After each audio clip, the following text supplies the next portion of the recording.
vous appelez l'armée d'Algérie est aussi composée de militaires de carrière. Certains sont très jeunes car ils ont pu devancer l'appel, c'est-à-dire partir avant 20 ans.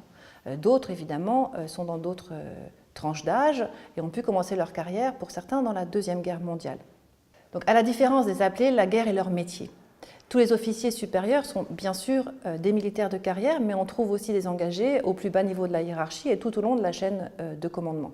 Certaines unités ne sont composées que de militaires de carrière, alors que d'autres sont mixtes. Par exemple, si on prend les 2 divisions parachutistes qui servent en Algérie, la 10e division parachutiste est composée exclusivement de militaires de carrière, alors que la 25e est composée d'unités mixtes. Ces militaires de carrière qui servent sur le terrain en Algérie ont souvent commencé leur carrière en Indochine. Ils ont donc connu déjà une guerre coloniale et pour les plus âgés, ils ont pu s'engager et connaître les combats de la Deuxième Guerre mondiale ou les combats de la résistance.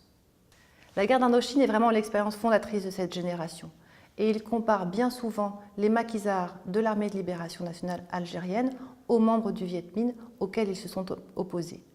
Présents dans toutes les armes, les militaires de carrière sont souvent ceux qui reçoivent les missions les plus combattantes. Ils sont ainsi privilégiés dans ce qu'on appelle les unités de réserve générale, notamment au moment du planchal. Ils sont aussi engagés de préférence dans les commandos de chasse, qui sont chargés de vivre à la manière des combattants de l'ALN, de nomadiser, de dormir dehors et d'adopter des modes de vie le plus proches possible de leurs ennemis. Les militaires de carrière font des temps de séjour en Algérie.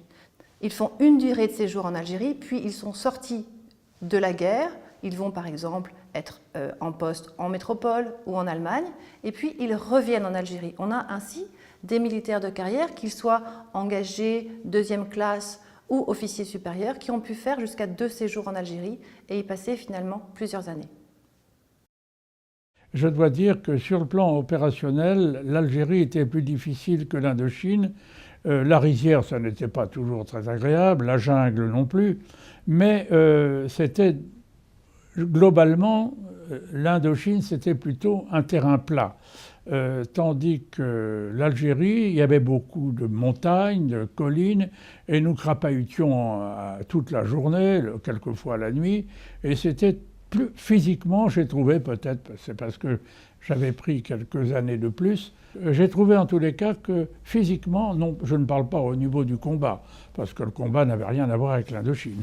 Les bandes que nous avions en face de nous, on les maîtrisait très facilement. Nous n'avions pas un ennemi aussi redoutable que les Viettes.